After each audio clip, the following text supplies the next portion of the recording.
Lag operon model. देखो इसमें एक टर्म दिया गया है ओपेरॉन। और अगर आपसे पूछा जाए कि ओपेरॉन मॉडल दिया क्यों गया, क्या समझाने के लिए दिया गया, तो कहता है ह्यूमन की बॉडी में, ये ह्यूमन बॉडी नहीं किसी की भी बॉडी में एंजाइम सिक्रीट होते हैं किसी भी प्रोडक्ट के डाइजेशन के लिए। तो होता क्या है कि जब हम कोई चीज़ खाएंगे, जैसे मान लो लैक्टोज की हम बात करें, यहाँ पर लैक्टोज का डाइजेशन समझाया गया है। तो जैसे ही हमारी बॉडी के अंदर लैक्टोज जाता है, उसके डाइजेस्ट करने वाले एंजाइम हमारी बॉडी में सिक्रीट होने लगते हैं।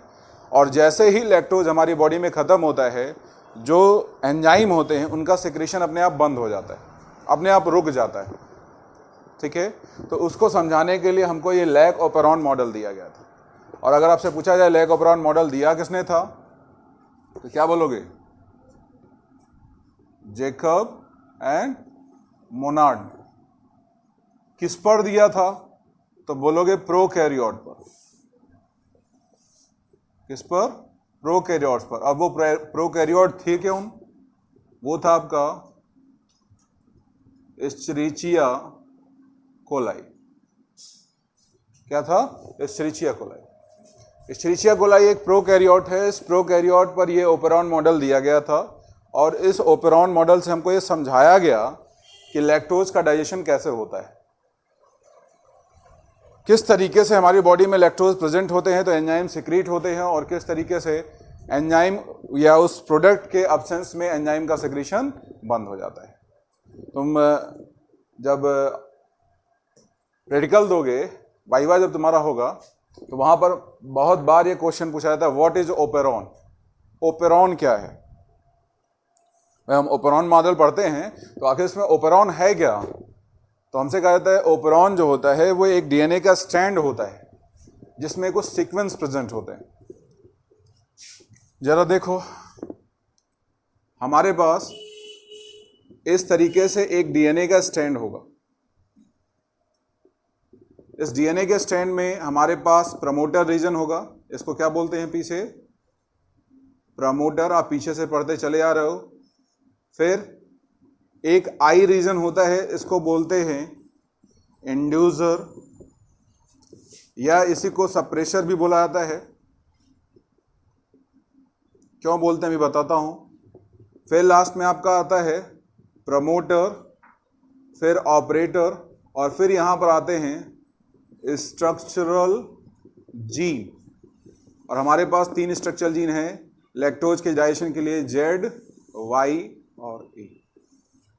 अगर आपसे पूछा जाए कि what is operon, what is operon, operon क्या है, तो बोलोगे ओपेरॉन एक डीएनए का स्ट्रैंड होता है जिसमें प्रमोटर, इंड्यूसर, ऑपरेटर, ठीक है, और स्ट्रक्चरल जीन के सीक्वेंस लगे होते हैं, और ये रिस्पॉन्सिबल होते हैं for the formation of enzyme which break down lactose, lactose क्या है? Polysaccharide into simple sugar। Operon DNA का एक सीक्वेंस होता है जो कि कुछ स्ट्रक्चरल जीन बनाते हैं, और वो स्ट्रक्चरल जीन क्या करते हैं? लैक्टोज का ब्रेक डाउन करते हैं, उसको सिंपल शुगर में कन्वर्ट करते हैं। क्लियर हुई इतनी बात? इसको नोट करो।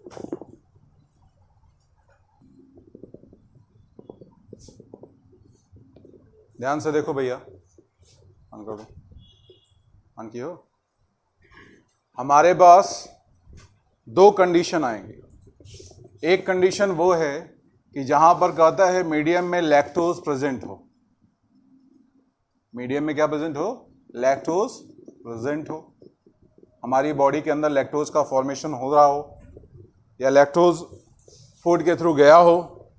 और दूसरी कंडीशन हमारे पास ये है जहां पर जो मीडियम में लैक्टोज है वो कंप्लीटली यूज हो जाए और क्या हो जाए? एब्सेंट हो जाए। तो ये 2 कंडीशन है, और इन 2 अलग अलग कंडीशन में जो हमारा ओपेरॉन है वो वर्क करता है। वो कैसे वर्क करता है हमको यही समझना है। जरा देखिए, सबसे पहले हम एब्सेंट की तरफ चलते हैं। हमारे पास ये एक ओपेरॉन का सीक्वेंस है। ये क्या है? ओपेरॉन का सीक्वेंस। ध्यान से देखो, इसमें प्रमोटर, जस्ट इसी के बाद इंड्यूसर, या इसी को सप्रेशर भी बोलते हैं, फिर प्रमोटर, इसके बाद ऑपरेटर, और इसके बाद आपके स्ट्रक्चरल जीन जेड, वाई और ए।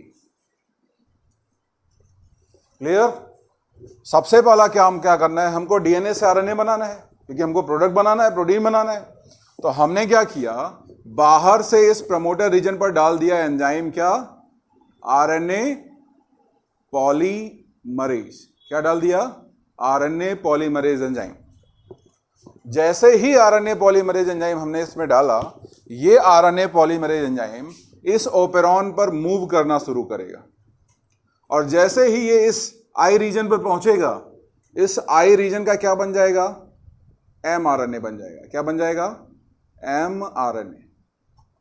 प्रोसेस क्या हुआ, अगर आपसे पूछा गया यहां हुआ क्या, तो क्या बोलोगे, ट्रांसक्रिप्शन। ट्रांसक्रिप्शन के थ्रू ही तो तुम्हारा डीएनए से आरएनए बनता है। और मैंने अभी पीछे आपको बोला कि जो लैग ओपेरॉन मॉडल था वो किस पर दिया गया था, प्रोकैरियोट पर। तो यहां पर एचएनआरएनए नहीं बनता, यहां पर क्या बनता है, एमआरएनए बनता है। अच्छा, अब इस एमआरएनए से फिर हमारा क्या बन जाता है, एक प्रोटीन मॉलिक्यूल बनता है, जिसको हम बोलते हैं रिप्रेशर प्रोटीन। क्या बोलते हैं, रिप्रेशर प्रोटीन बोलते हैं। क्यों रिप्रेशर प्रोटीन बोलते हैं, कहता है ये आपका जो आरएनए पॉलीमरेज है, जैसे ही ये आई रीजन पर आता है और यहाँ पर ट्रांसक्रिप्शन के थ्रू एमआरएनए बनाता है, और ये एमआरएनए आपका प्रोटीन में चेंज होता है, ये प्रोटीन तुरंत जा करके यहाँ से हमारे ओपेरॉन पर ऑपरेटर रीजन पर बाइंड हो जाता है। Bind on operator. कहां पर बाइंड हो गया, ऑपरेटर। तो जैसे ही ये रिप्रेशर प्रोटीन जाकर के ऑपरेटर पर बाइंड हो जाएगा, तो अब देखो होगा क्या, हमारा जो ये आरएनए पॉलीमरेज एंजाइम है अब इस ऑपरेटर के आगे नहीं जा पाएगा। क्यों नहीं जा पाएगा, क्योंकि जो हमारा ऑपरेटर था, जो प्रोसेस को कंट्रोल करता था, वहां पर एक रिप्रेशर प्रोटीन, रिप्रेशर क्यों बोलते हैं, क्योंकि प्रोसेस को रोक देता है, वो आकर के बाइंड हो गया है और एंजाइम को आगे मूव नहीं करने दे रहा है। तो भैया जब तुम्हारा एंजाइम आगे जाएगा नहीं, तो ये जो यहां पर स्ट्रक्चरल जीन लगे हुए हैं, हमारे पास ये जो 3 स्ट्रक्चरल जीन लगे हुए हैं, जब इन स्ट्रक्चरल जीन को एंजाइम मिलेगा ही नहीं, तो क्या ये कोई प्रोडक्ट बनाएंगे, बोलो, प्रोडक्ट नहीं बनेगा। तो हम क्या कहते हैं, operon is switch off. Operon क्या होता है, स्विच ऑफ हो जाता है। क्लियर हुई बात, समझ में आया? फिर से देखो मैंने क्या बोला, आरएनए पॉलीमरेज एंजाइम को कहां डाला, प्रमोटर रीजन पर। क्लियर, ये मूव करना शुरू किया। फर्स्ट सेगमेंट जो इसको मिला, इसने क्या किया, इससे एमआरएनए बनाया, और एमआरएनए से क्या बना, प्रोटीन बना। ये प्रोटीन तुरंत गया ऑपरेटर पर, क्या हो गया, बाइंड हो गया। तो जब ये गया ऑपरेटर पर बाइंड हो गया, तो ये आरएनए पॉलीमरेज को ओपेरॉन पर मूव नहीं करने देगा आगे, और जब ये आगे मूव नहीं करने देगा या आगे उसके इफेक्ट को नहीं जाने देगा, तो इन स्ट्रक्चरल जीन से जो एंजाइम बन रहे थे वो एंजाइम बनना बंद हो जाएंगे, और हम क्या कहते हैं, हमारा ओपेरॉन काम नहीं कर रहा है। इसका मतलब ओपेरॉन क्या है, स्विच ऑफ है। समझ में आया? अच्छा, अगर बात आती है कि मीडियम में आपका लैक्टोज प्रेजेंट हो, तब क्या होगा, देखिए। अब हमारे पास एक दूसरा ओपेरॉन है,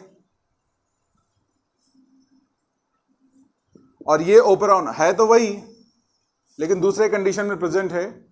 promoter, inducer, promoter, then operator, फिर आपके स्ट्रक्चरल जीन जेड, वाई और ए। अभी मीडियम में लैक्टोज प्रेजेंट है। फिर हमने वही काम किया, यहां से प्रमोटर रीजन पर क्या डाला, आरएनए पॉलीमरेज एंजाइम। क्या डाला, आरएनए पॉलीमरेज एंजाइम। अब ये आरएनए पॉलीमरेज एंजाइम क्या करेगा, यहां मूव करके आएगा, इससे क्या बनाएगा, क्या बनाएगा, एमआरएनए। इस एमआरएनए से क्या बनेगा, रिप्रेशर प्रोटीन बनेगा, बनेगा। अच्छा, मीडियम में हमारे पास क्या प्रेजेंट था, मीडियम में हमारे पास प्रेजेंट था क्या, लैक्टोज, जो कि इंड्यूसर की तरह बिहेव करता है। किसकी तरह बिहेव करता है, इंड्यूसर की तरह।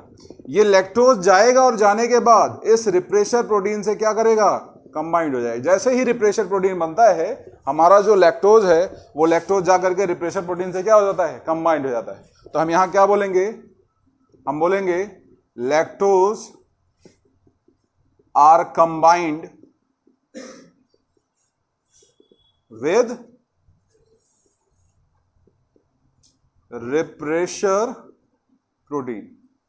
लैक्टोज जो हमारा है वो रिप्रेशर प्रोटीन से क्या हो गया है, कंबाइंड हो गया है। क्लियर, बोलो। अच्छा, अब देखो क्या, जब ये रिप्रेशर प्रोटीन आपका लैक्टोज से बढ़ गया तो क्या ये रिप्रेशर प्रोटीन ऑपरेटर पर जा पाएगा, नहीं जा पाएगा ना भाई, ये तो यहीं रोक लिया गया।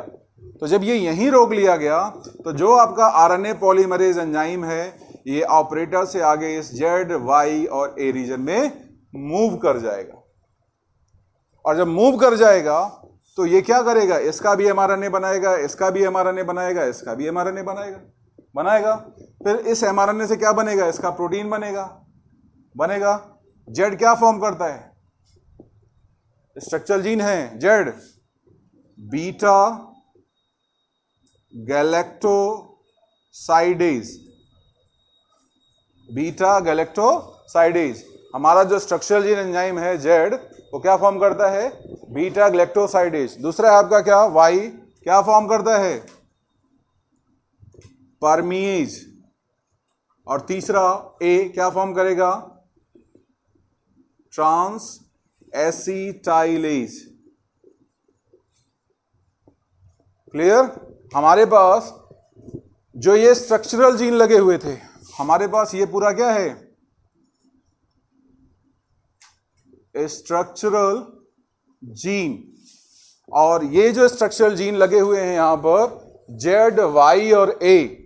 जेड से क्या बना, बीटा गैलेक्टोसाइडेज, वाई से क्या बना, परमीएज, और ए से क्या बना, ट्रांस एसिटाइलेज बन गया। अब देखो ये करते क्या हैं, हमारे पास मीडियम में क्या प्रेजेंट था, लैक्टोज प्रेजेंट था। इस लैक्टोज को तोड़ा जाता है ग्लूकोज प्लस गैलेक्टोज में। किसमें तोड़ा जाता है, ग्लूकोज प्लस गैलेक्टोज में।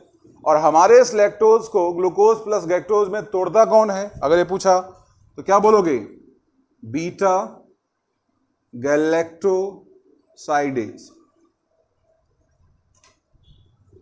समझ में आया, एक एंजाइम का फंक्शन समझ में आया। इस बीटा गैलेक्टोसाइडेज का काम क्या होता है, ये लैक्टोज को सिंपल शुगर में ग्लूकोज और गैलेक्टोज में क्या करता है, तोड़ता है। बचे कौन से, परमीएज और ट्रांस एसिटाइलेज। हमारा जो ये परमीएज एंजाइम होता है ये सेल के अंदर लैक्टोज की परमिबिलिटी को बढ़ाता है। मतलब अगर आपके पास एक सेल है तो सेल के अंदर ज्यादा से ज्यादा लैक्टोज बाहर से आए और आने के बाद उसका ब्रेकडाउन हो। तो क्या करता है, increase permeability of lactose inside the cell. अगर हमसे पूछा जाए कि परमीएज का काम क्या है, हमारे पास जो परमीएज एंजाइम मिलता है इसका काम क्या है, तो क्या करता है, इंक्रीज, क्या इंक्रीज करेगा, permeability of lactose inside cell. Cell के अंदर ज्यादा से ज्यादा क्या आ जाए, लैक्टोज आ जाए। जैसे मान लो हमसे कहा जाए कि हमारे पास ये एक सेल है, तो इस सेल के अंदर ऐसे छोटे छोटे क्या कर देगा, ये पोर क्रिएट कर देगा। और बाहर, सेल के बाहर जो आपका लैक्टोज प्रेजेंट होगा वो ज्यादा से ज्यादा अमाउंट में कहां पर आने लगेगा, सेल के अंदर। तो ये फंक्शन किसका है, परमीएज का है। और जब अंदर आएगा तो अंदर क्या प्रेजेंट है, बीटा गैलेक्टोसाइडेज। वो क्या करेगा, लैक्टोज को तोड़ देगा। बात आती है ट्रांस एसिटाइलेज क्या करता है, तो ट्रांस एसिटाइलेज बीटा गैलेक्टोसाइडेज की मदद करता है लैक्टोज को ग्लूकोज और गैलेक्टोज में तोड़ने के लिए। तीनों एंजाइम के फंक्शन समझ में आए, बोलो। बीटा गैलेक्टोसाइडेज मेन एंजाइम है जो लैक्टोज को ग्लूकोज और गैलेक्टोज में तोड़ता है। ट्रांस एसिटाइलेज उसकी मदद करता है। और परमीएज इंक्रीज करता है परमेबिलिटी किसकी, लैक्टोज की इनसाइड द सेल। अब सारा का सारा जो बॉडी में लैक्टोज था वो क्या हो गया, डाइजेस्ट हो गया, हो गया। अच्छा, लास्ट में कौन सा बचा, ये जो कि रिप्रेशर प्रोटीन से बाइंड है, तो इसका भी तो डाइजेशन होगा। बोलो, जैसे इसका डाइजेशन होगा हमारा ये रिप्रेशर प्रोटीन फर्दर क्या हो जाएगा, फ्री हो जाएगा, और जैसे ही फ्री हुआ फिर लपक के जाएगा, क्या करेगा, ऑपरेटर से बाइंड कर जाएगा। ऑपरेटर से बाइंड हुआ, भाई जो उसको रोकने वाला था वो हट गया वहां से, और जैसे ही हटा ये फ्री हुआ, और फ्री हुआ तो जाकर के ऑपरेटर से बाइंड हो जाता है, और जो स्ट्रक्चरल जीन आपकी बॉडी में बन रहे थे या स्ट्रक्चरल जीन के थ्रू जो एंजाइम बन रहे थे, उन एंजाइम का फॉर्मेशन क्या हो जाता है, वो रुक जाता है। तो ये एक मैकेनिज्म है जिसके थ्रू हमको ये समझ में आता है कि अगर बॉडी के अंदर लैक्टोज होगा तो एंजाइम का सेक्रेशन होता है, लैक्टोज नहीं होता तो एंजाइम का सेक्रेशन नहीं होता। हमेशा 24 घंटा एंजाइम का सेक्रेशन नहीं होता। एंजाइम का सेक्रेशन कब होगा, जब उसकी रिक्वायरमेंट होगी। अगर रिक्वायरमेंट नहीं होगी तो उसका सेक्रेशन नहीं होगा। क्लियर, नोट करो।